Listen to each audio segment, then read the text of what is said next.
কি দিয়েছে? হ্যাঁ, নাচ থেকে হঠাৎ করে শরীরটা খারাপ হয়ে গেছে, উঠে পড়ে গেছে। কোন জায়গাতে পড়ছে? এই তো ডান্স করে বাইরে, মাঠের বাইরে। স্কুল মাঠে? স্কুল মাঠে কি চলছে? প্রোগ্রাম। কিসের 26শে জানুয়ারি? নাম কি? হ্যাঁ তৃষা সরকার। হ্যাঁ, তৃষা সরকার। কোন ক্লাসে পড়ো? ক্লাস 9, কোন স্কুল? Bishramganj H school.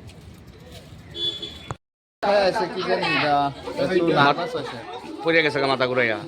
কোন জায়গা? জেলা প্রশাসন প্যারেডে অংশগ্রহণ করছিল? ও, আপনি কি স্কুলের শিক্ষক? বিশ্রামগঞ্জ স্কুলে? ছাত্রছাত্রী কিছু ছাত্রছাত্রীরা হঠাৎ করে একটু প্রেশার একটু লো হওয়াতে তারা এখানে আইসে ইমার্জেন্সি বেসিস। আমি সবাই চেক করলাম, প্রাইমারি যে চেক করার মধ্যে ইনভেস্টিগেশন আমি দেখলাম যে ওদের প্রেশারগুলো একটু লো আছে। মোস্ট প্রবাবলি মানে ওরা সকালে মনে কিছু খায়নি, বা খেলেও খুব কম পরিমাণে খাওয়াতে অনেক সময় গ্লুকোজগুলো মানে সুগার লেভেলটা ফল করে। প্রাইমারি ট্রিটমেন্টে আমি ওদেরকে সবাইকে ওআরএস খাইয়েছিলাম, খাইয়ে দেখি সবাই এখন বেটার আছে। কতজন এসেছে? এখন অবধি সকাল থেকে 3 জন এসেছে। কোন স্কুল মানে কোন জায়গা থেকে এসেছে? আমি ঠিক বলতে পারছি না। স্কুল বিশ্রামগঞ্জ স্কুল থেকে 2 জন আর আরেকজন কোন স্কুল থেকে?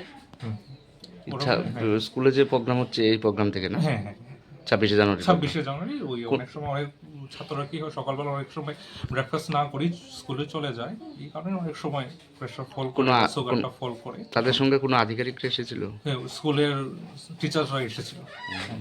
জেলা প্রশাসন থেকে এসেছে? আমি বলতে পারি সবাই ইমার্জেন্সি বেসিসে যখন ট্রিটমেন্ট কারোর সাথে পরিচয় হয়নি। স্যার, আপনার নামটা? আমি doctor Joydev Barma, medical officer, Bishramganj PS. এখন তারা সুস্থ? হ্যাঁ, এখন সবাই সুস্থ আছে, সবাই বাড়িতে চলে গেছে, স্টেবল আছে।